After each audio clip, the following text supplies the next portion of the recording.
Good evening. What's up, everybody? Welcome back to Blitzball Champ Gaming here on the YouTube, the Tube. I'm your host, Blitzball Champ Jason Ingram. Well, got bad news, y'all.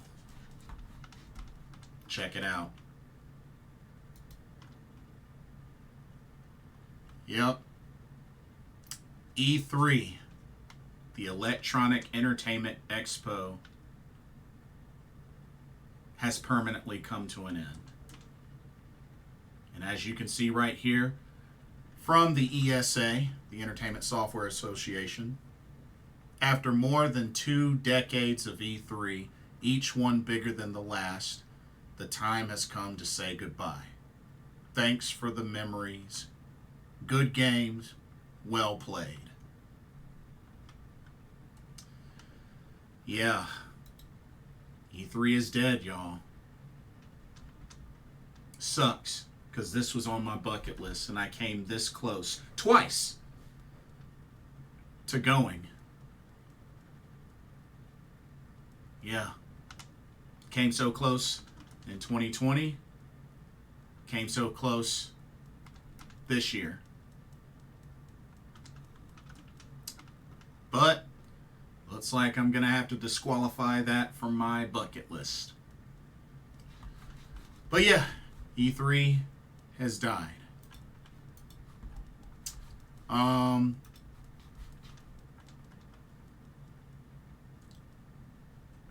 Honestly, it sucks, but I'm not surprised. With how things have gone over the last couple of years, and just a lot of the directions that, gaming companies and publishers have gone, some of the changes that have been made along the way, I can't say that I'm surprised. And of course, COVID making an impact, I can't say that I'm surprised that it came down to this. Just as a gamer, this sucks, as I'm sure other gamers and other folks in the industry feel, But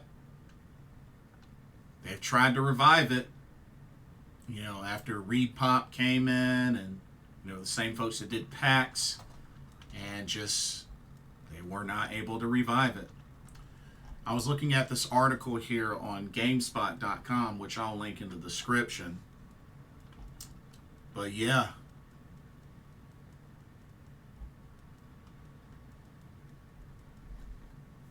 a couple of quotes here.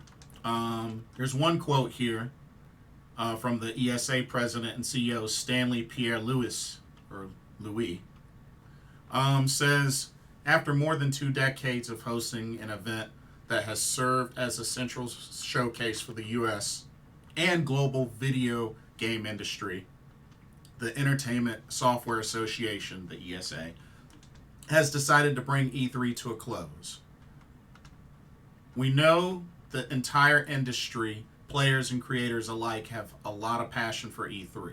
We share that passion. We know it's difficult to say goodbye to such a beloved event, but it's the right thing to do given the new opportunities our industry has to reach fans and partners. And it even, talked a little bit about, some of the challenges. Says here, E3's downward slide began several years ago as major partners like Sony, EA, and Nintendo pulled out of the annual event and instead opted to hold their own individual shows during the not E3 season. And what he's referring to is, the Sony State of Plays, the Nintendo Directs, and EA, doing their own showcases. And even, Microsoft, even in past E3s, they've kind of held their own showcases outside of the Los Angeles Convention Center, in a separate venue. So yeah, I think that's, one of the things that's really kind of helped to the point of this happening. Because, Sony kept pulling out of E3, and they just been doing state of plays, like a couple of state of plays throughout the year. Same thing with Nintendo. Nintendo's been doing Nintendo Directs for, the last handful of years now. So there's that. New challengers arose, like Jeff Keighley's Summer Games Fest. COVID was what canceled 2020. That was the one that I was this close to going to, or one of the ones. And apparently the 2021 all digital E3 lost more money than it earned. And then they didn't have E3 in 2022 and 2023. They got canceled. Plans were there, but they got canceled. So, and then they described how pretty much R.I.P was trying to resurrect E3. They were trying their best. They came in to take over, to try to resurrect, but other industry publishers, developers, and such, they showed no interest. They were like, nope, that's okay. We're going to do our own thing. So then it became no point in really having it. Maybe they were going to try to shoot something for 2025, but honestly, at this point, there's really no point. There's no point. Publishers are already doing their own stuff with the Sony State of Plays, the Nintendo Directs, and such.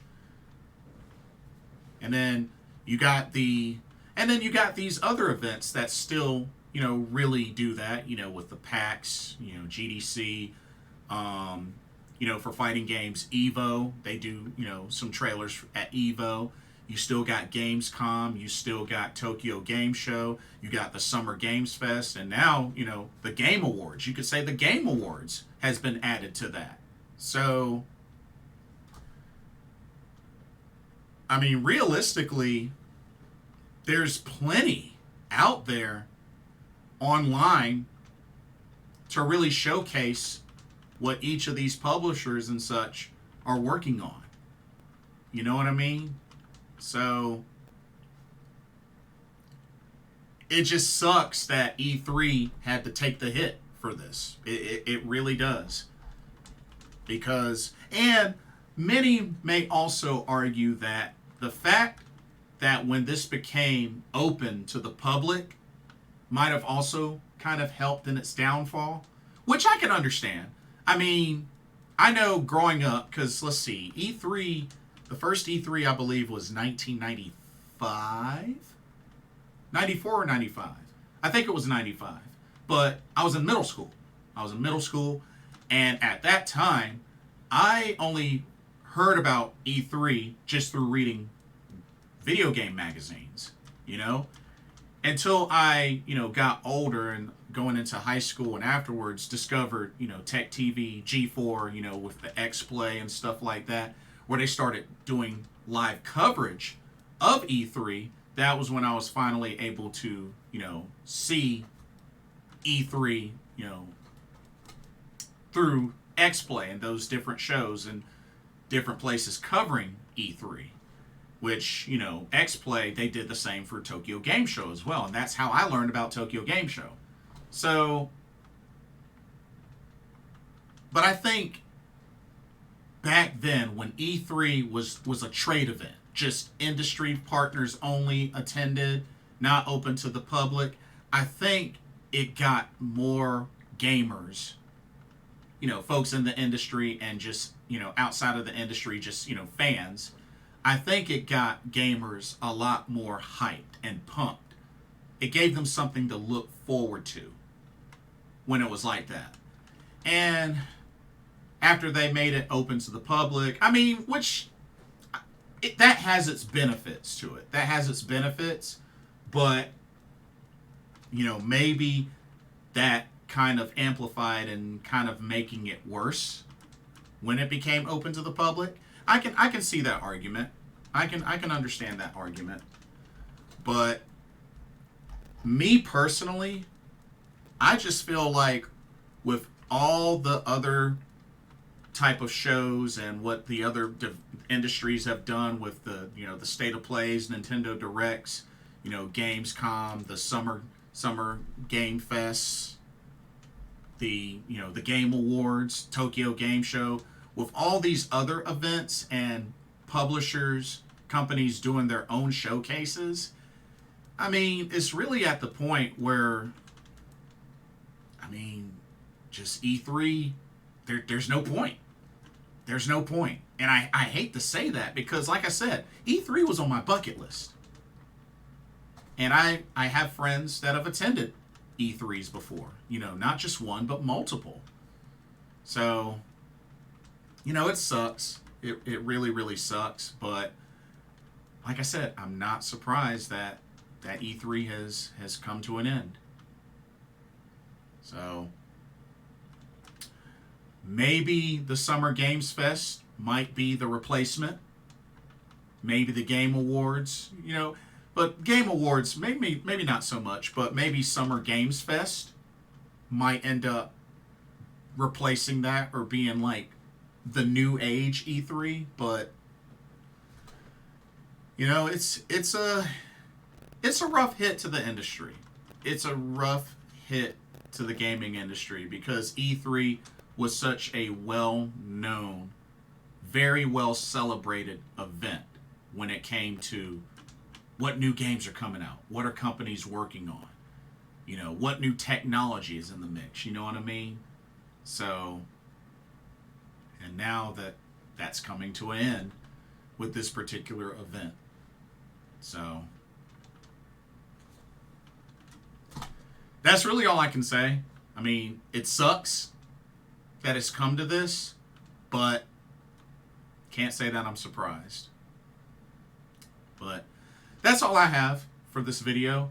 Let me know what y'all's thoughts and comments are. Have any of y'all been to an E3?